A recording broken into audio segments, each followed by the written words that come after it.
Welcome to Front and Center with Jacquie Jordan.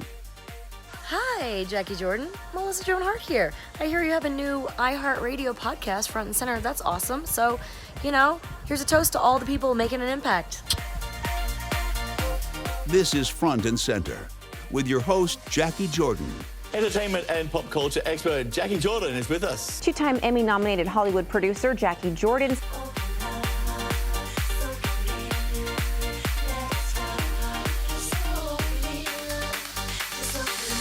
We are the show where we talk with the change agents, the storytellers, and the activators from behind the scenes, making impacts. And joining me is co-host Phil Barbb. With show producer Stephanie Cobian.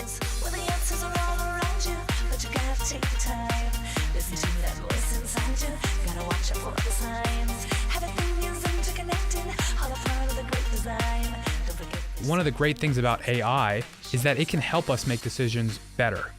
I think that we've lost trust in a lot of our institutions. Instead of making these snap decisions, let's understand where everybody's coming from. Welcome to Front and Center. I'm Jacquie Jordan. This is the show where we meet the storytellers, change agents, and activators working behind the scenes, taking their seat with us and joining us front and center. Today we have show producer and writer in her own right, Stephanie Cobian, and we have author and motivational speaker, Phillip Andrew Barbb. We're joined with my good friend, Dr. Joanna Massey, TV executive and author of the upcoming book, You Raise Them, Now You Have to Live With Them in the Workplace, How Millennials and Gen Z Are Changing the Way We Work. Joanna has worked at Condé Nast, Lionsgate, Hub, UPN, CBS, and launched her own bi-coastal shingle, J.D. Massey Associates, Inc., where she describes as a governance strategy and communications firm focused on corporate brand risk and reputation management. She continues to work with Condé Nast, where she was most recently served as head of communications. Thank you so much for joining us. Oh, my pleasure. And I want to say that you just got here by way of New York, by way from Russia. So thank you especially. About 10 time zones behind where we are right now. So if I yawn in the middle of the segment, hopefully you won't hear it or see it. Thank you so much for being here. So on this particular episode, the show is about the change agents, the activators who are making a difference in life and we've been saying in reality, but mostly through entertainment, because that's what we all have as a connection point. And we've been talking on this sequence of episodes about technology, artificial intelligence, and where you come in on the cultural and generational change. How has technology changed and unraveled the media industry since you've been in the business? The change has been massive. I'm tempted to say, I started in front of the camera. I'm tempted to say I've been in the business since I was 5. So we're talking about a long, long time. But behind the camera has been about 30 years. And I can tell you that the amount of change that we've experienced has been astronomical. And it's been, even though it's a 30-year time span, it's happened very rapidly. We went from, you watching a few networks. Maybe you grew up with 3, 4, or 5 networks. Then you have maybe 10 cable stations. Then all of a sudden you had 500 cable stations. Then all of a sudden you had satellite. Then you had digital. And now we have an infinite number of choices. And I remember I was working at CBS, and Nancy Tellum's the president of the network. And I was sitting in a meeting with her and Leslie Moonves, who was the head of CBS Corporation. And she was telling us, because Nancy's a real visionary, and she was telling us how we're going to be watching television on our cell phones. And this wasn't that long ago. This was in 2007, right? So we're talking 12 years. And there were some very senior level CBS people in that room saying, no way. And I'm just going to, we've had the conversation. I was the one who said, I cannot even imagine putting a phone in your cell phone. That was me. Right. So there were some naysayers in that room. To Leslie's credit, Nancy's the visionary, and Leslie Moonves, she was one of his primary people, and he listened to her, and he's, we all kind of were like, really? But he's like, all right, go for it. Like, whatever we need to do to be ahead of that curve.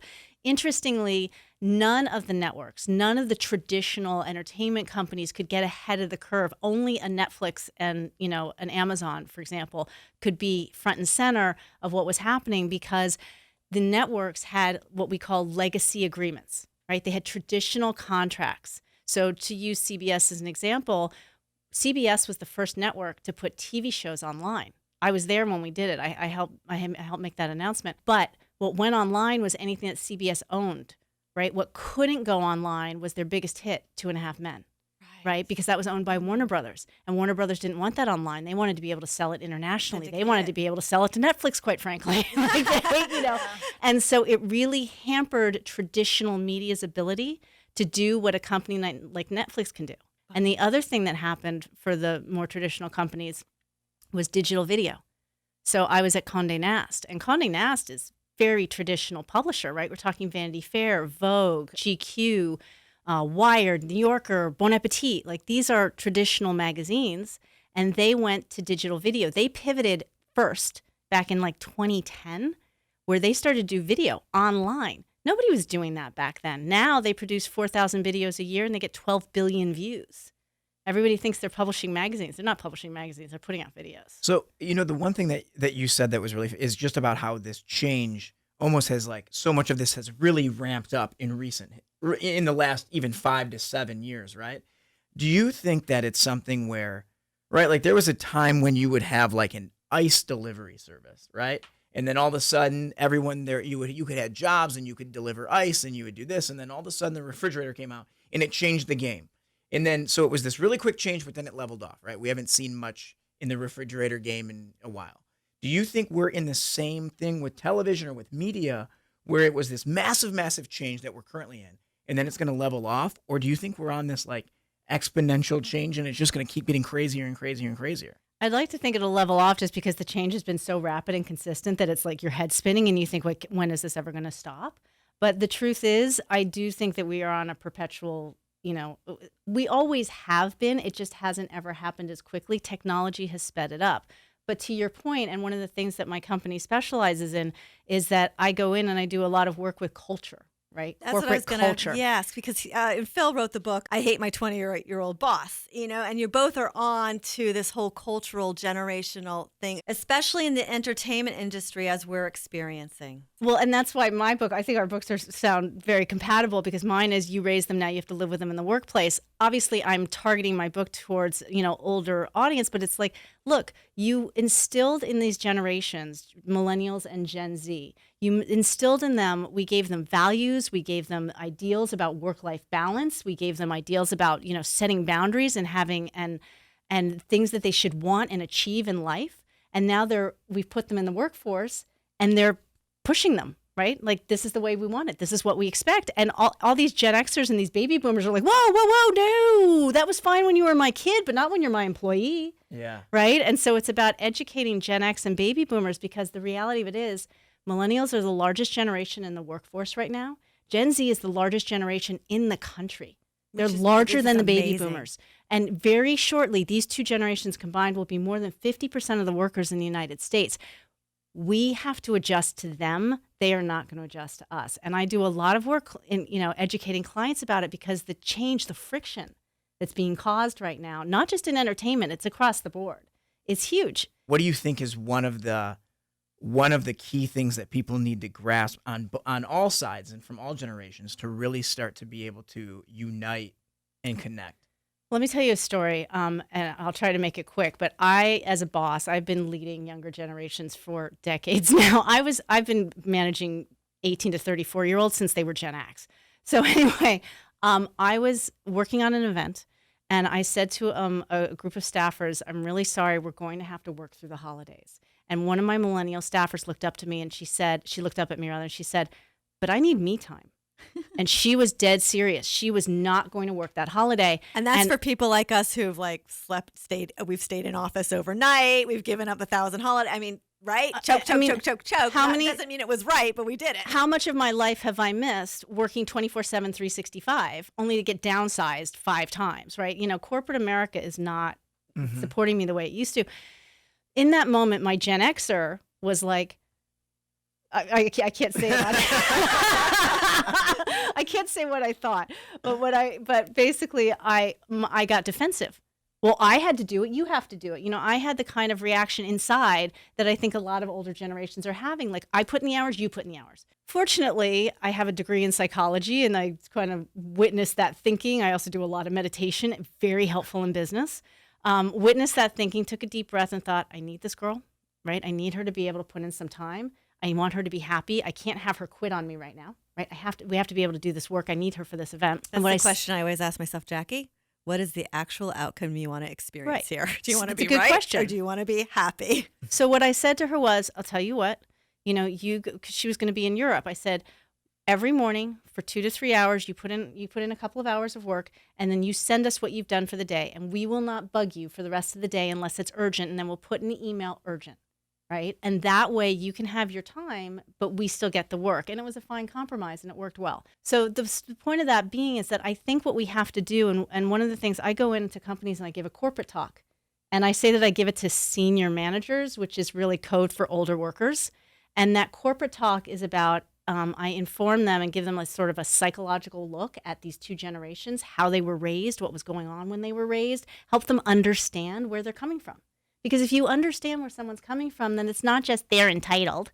They're not entitled. Empathy. I Empathy is find so myself- key. I don't think that those generations are entitled at all. defending millennials a lot. So me and Phil would be millennials, and I know not Jackie per se, but a lot of people we run into have a lot. There's a lot of opinions about millennials, and I'm like, that's really, really unfair. You know what's funny it though? is. It is unfair. I find more people I find a lot of millennials say, yeah, the stereotypes are true, but not me. Joanna, can you speak to the differences between the generations, as this is a really good conversation? One of the things in the book that I talk about is entitlement, laziness. I don't agree with those monikers at all. Thank you. I really don't. That is a older generational view of what they see, and what I see is actually generations. So with millennials, it's really about they're valuing their personal time, right? They're really good at setting boundaries and knowing what they want and what's important to them. And what seems like entitlement in the workplace is really them just exercising the values that they were taught as kids. And the same with Gen Z. It was touched on in an earlier segment, where Gen Z is very much about it's practical experience. They want to learn. They're like learning sponges. And Gen Z, by the way, is between the ages of 10 and 24 years old right now. And so I'm teaching a course in Columbia University in New York this fall.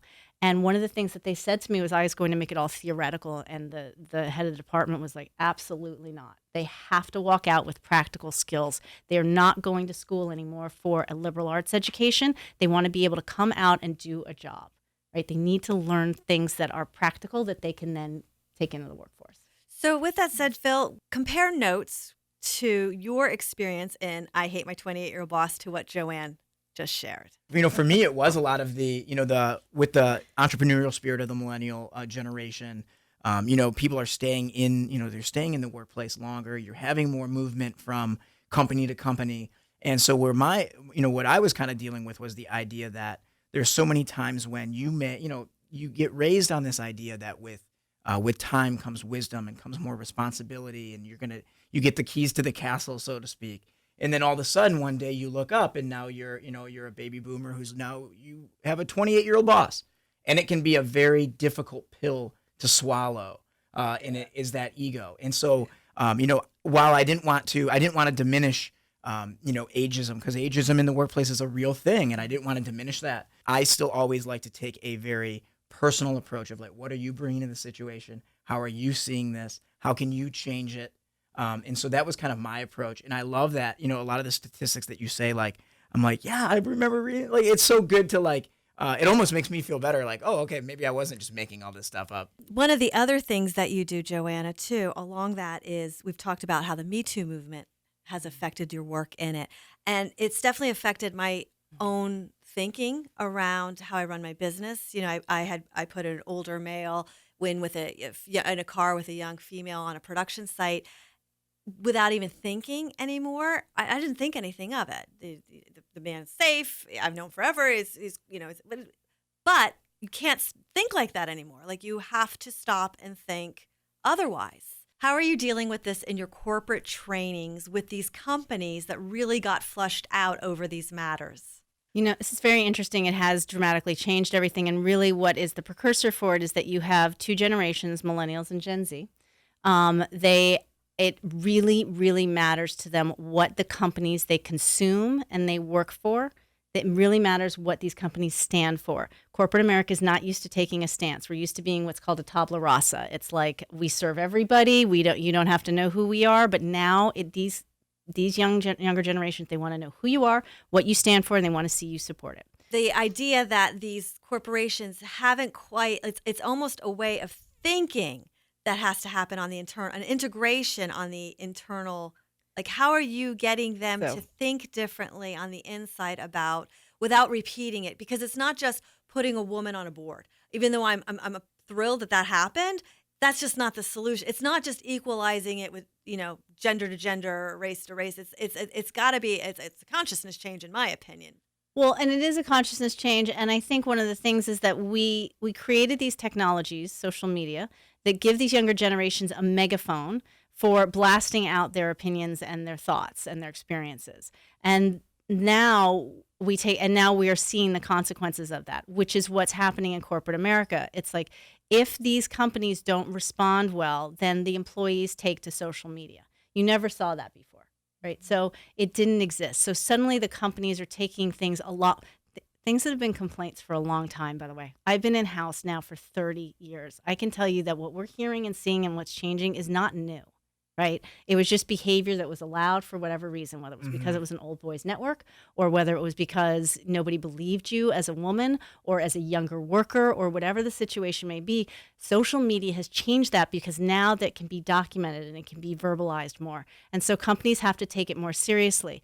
I do believe that we're seeing a little bit of an overcorrection, to be quite frank. There's a lot of fear of lawsuits. There's a lot of fear of damage, reputational damage. There is a lot of quick judgment, snap decision making being made. And I think that will all level out.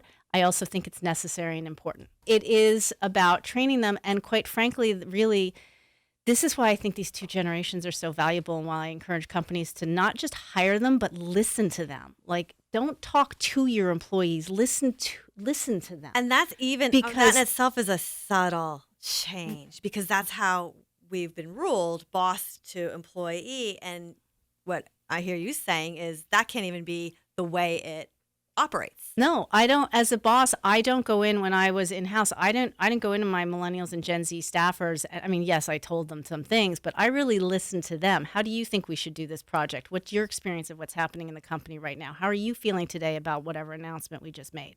Like, I want to know from them what's going on, because they're the heart and soul of it. And to your point, Phil, you said, like, nobody stays in a company very long anymore. It used to be which is also a generational way with our generation, if you didn't stay in a workplace for at least 2 to 4 years, there was something wrong with you. Yeah, right? It looked bad. Right. Today, if you stay longer than 2 years, there's something wrong. Given your background, Joanna, in corporate media, PR, with social media, isn't it interesting also to see how celebrities have really shot themselves in the foot with foot and mouth disease, having access to their own social media? Roseanne's a great example. Kevin Spacey's an example. I mean, just the studios, these companies used to protect them.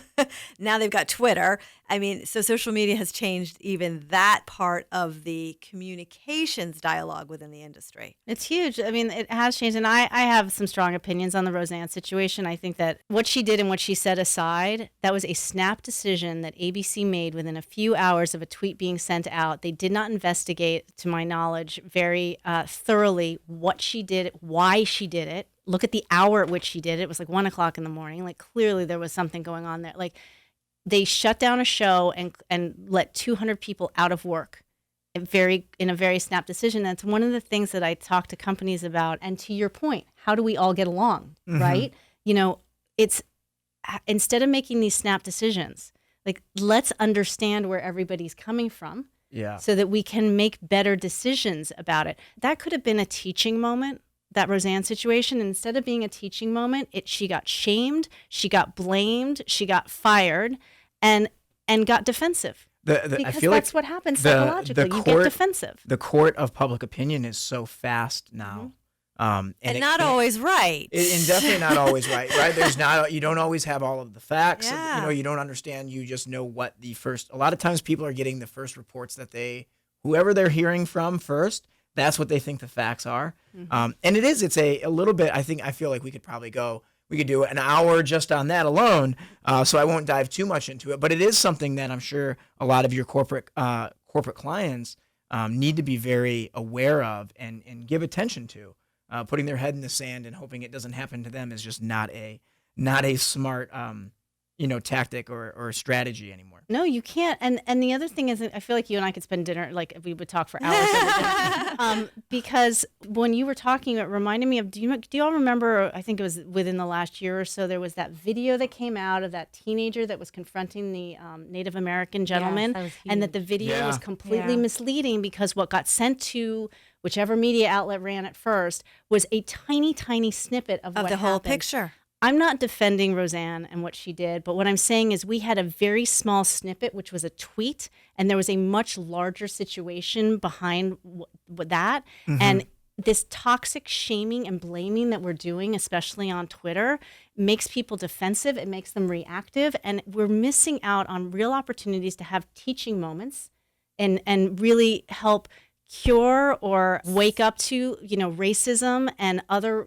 really horrific things that are happening in our society. But when we shake our hands at everybody and we say, you're wrong, no, you're wrong, no, you're wrong. You can't get anywhere. I always love when people say, you either win or you either win or you learn, right? And so like with everything being a situation where you have the ability to learn from it, and exactly what you're talking about, a teachable moment, if we understand that every situation is either going to be, we're going to either win it or we're going to learn.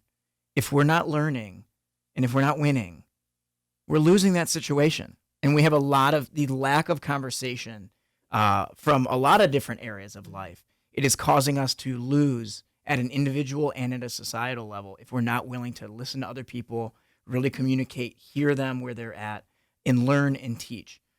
So we probably could talk for hours. Yeah, definitely. Intolerance met by intolerance only leads to more intolerance. Yep. Thank you so much for joining us, Joanna. Thank you for having me. Thank you. Thank you so much for joining us on the Front and Center with Jacquie Jordan podcast. Please subscribe to us on YouTube and follow us on Instagram at TV Guestpert. We'd love to hear from you. Salesforce.com did do some research, and 86% of customers or consumers care about a company's ethics. The number I heard recently was that 80% of all new small businesses are started by women. When you know you deserve something, you no longer have to pursue it because it will pursue you.